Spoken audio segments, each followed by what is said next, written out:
welcome to this episode of Raqs Talks. We thought that we would let you guys get to know us a little bit better, so I'm going to be interviewing Faizeh. So, my lovely Faizeh, tell me a little bit about yourself. I'm Faizeh, and I've been dancing for a while. I don't know exactly. I know it's over 20 years because it was the mid to late 90s that I started. I wanted to do it since I was a little girl, but I didn't know where to take classes. My belly dance mama is Krisha Kazmira, and she taught through Lancaster Parks and Rec. So what inspired you to become a belly dancer when you were a little girl? So I was a weird kid. I was weirdly obsessed with Silk Road cultures. I thought it was really, really beautiful. All of my life, I don't remember not liking that. When I was a little kid, I was not allowed to watch I Dream of Jeannie, but I cared about that outfit and her rad bottle that she lived in because it was posh. Yes. Right? So good. So I loved I Dream of Jeannie. My mom had this choker with this little spherical pendant, and I would take all the pillows from the house and I would just put them in a giant pile in the middle of the living room.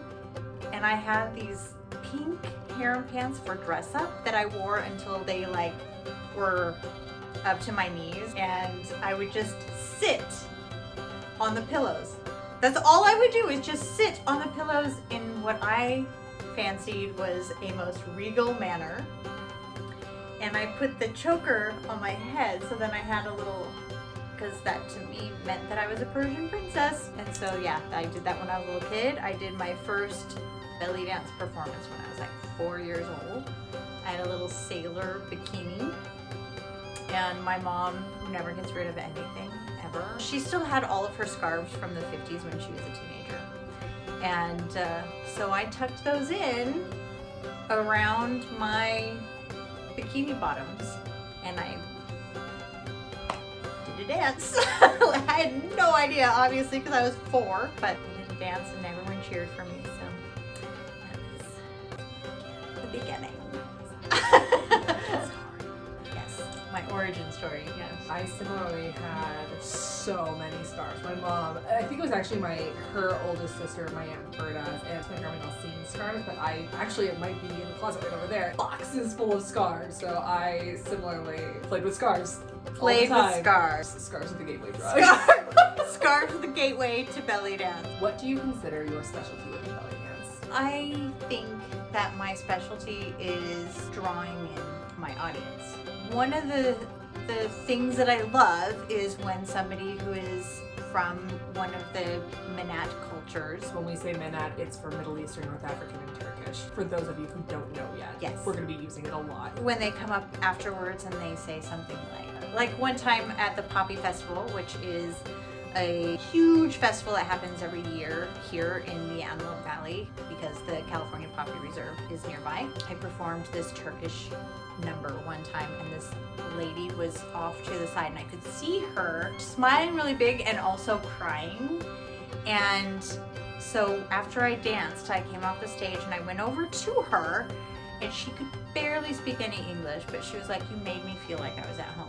That's what I really, really enjoy, is drawing in my audience and helping them feel something. I know that I am not a woman that I really she blows my mind when she performs, is Amani Jabril. And when I saw her perform for the first time at Roxanne's Fez Night show, that was my first hardcore experience with, I never pronounce it right, tarab. Mm-hmm. And that's my goal, is always to bring that about. And so I don't think I'm at that level, but people feel joy when I get to perform for them. So you mentioned getting started with your local Parks and Rec class.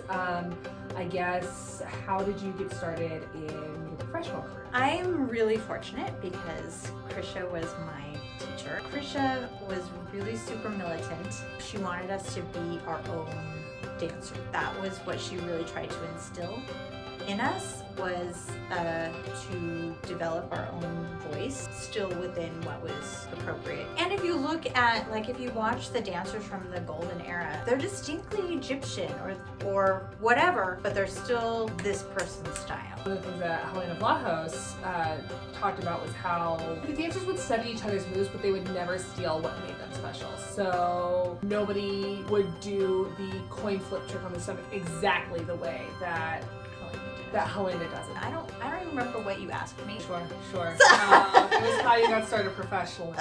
I was a photographer for my job for 15 years, and belly dance was my hobby. I just loved belly dance and wanted to focus on that, and it was good timing for me to start trying to move towards being a professional belly dancer and move away from being a professional photographer. And now photography is my hobby, and belly dance is my job. I have to really give a shout out to Princess Farhana, who was my first belly dance friend outside of the women in my class. She is the one that I feel like really gave me the opportunity because she hosted a showcase and anybody could participate. And so then I just started trying to dance at all of the showcases that I could, and then my teacher had started a class at a yoga studio. A month into it, she realized she didn't want another adult class. I was already teaching little kids because I just wanted to, because I thought that'd be fun.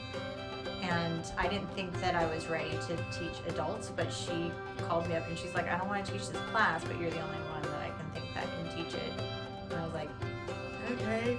And and that's how I started teaching adults. So were there any hurdles or any obstacles that you faced that you had to overcome, or are there any things that you still have difficulties with that you're overcoming now?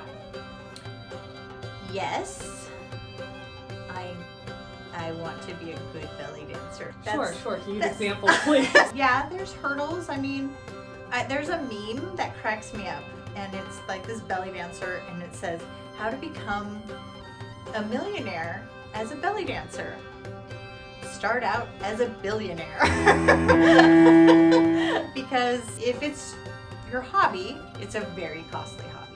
It's interesting when people find out how much I charge for a party or something like that. They're like, that's a lot. And it's like, well, first of all, there's all the justification of like, you're not just paying for this 15 minutes, you're paying for the 20 years of experience that I have. But also, the overhead is so high because professional quality costumes require somebody who knows what they're doing and sits and hand stitches everything. And so there's that overhead. Then we have to buy the music. We have to rent studio space. So the overhead to be a professional dancer is crazy. So I would say that that's the biggest thing trying to overcome is finding like how you can do all this economically but still professional quality. Why do you think people quit belly dance? Because it's harder than they think. I believe that people should enter into something that they're going to do as a hobby for their own reasons. And so I know a lot of people join a belly dance class because they just want to move. They don't want to sit on their butt, and that looks more fun than the treadmill because it is. Or they just want the social aspect. I know some of my students, they just want to see the same nice ladies and put on pretty costumes. And then they get stuck with someone like me who's like, you cannot move into level 2 until you can recite these 3 things. Not only is it harder because interpreting the music is very different than how we interpret music here in the West. Also, the purpose of belly dance is different than the purpose of dance in the West, I would say. Like someone's dancing, but you're still trying to do this communal kind of thing. You're not just up there to show that you can do the splits. I mean, it's really cool if you're a belly dancer and you can do Turkish drops or splits or belly, flipping coins or whatever the case may be. This is about let's share this music together, let's share this moment together, and that's a lot scarier than just I'm gonna go up here and disconnect from everybody. Also, I think they quit because it's freaking expensive. So I have spent a lot of time trying to figure out how to draw in the general public. I have participated in so many discussions online about how to appeal to the general public or this or that. And I think that part of it is that we're not owning our uniqueness.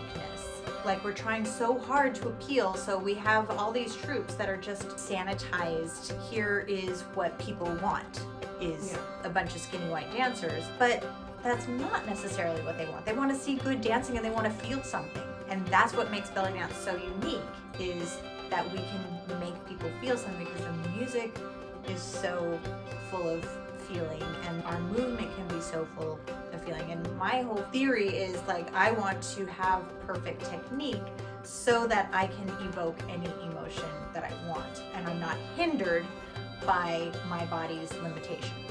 But I feel like we're just not owning our unique art form, and we're sanitizing it and trying to westernize it so much. Who are some of your other heroes? So Krisha Kazmira, my belly dance mama, and then Zara Zuhair, who is my original Egyptian style teacher, who just, like, the thing about her that I love is she's just so serene, and she just comes out and dances, and she's like perfect, and you're like, Roxanne Shelby, who produced the Fez documentary, and Adrienne, who is my belly dance partner. We're the Ballady Babes. She one time described Roxanne as casually fabulous, and that's like the greatest description ever. Who else?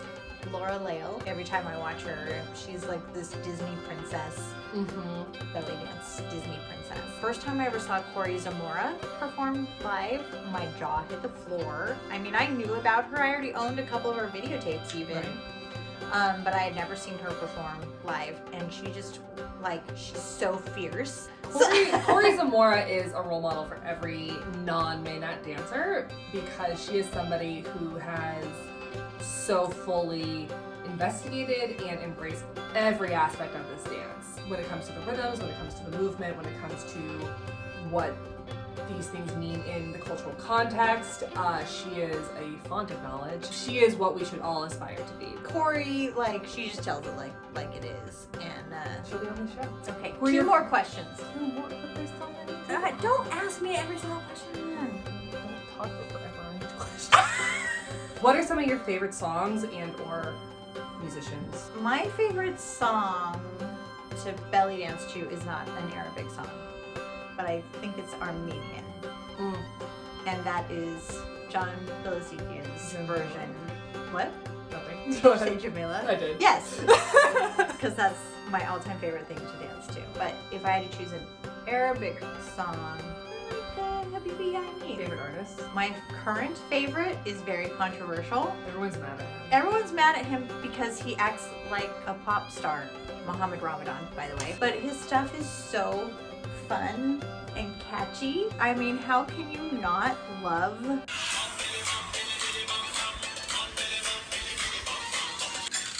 This is my Arabic car dancing. I like this.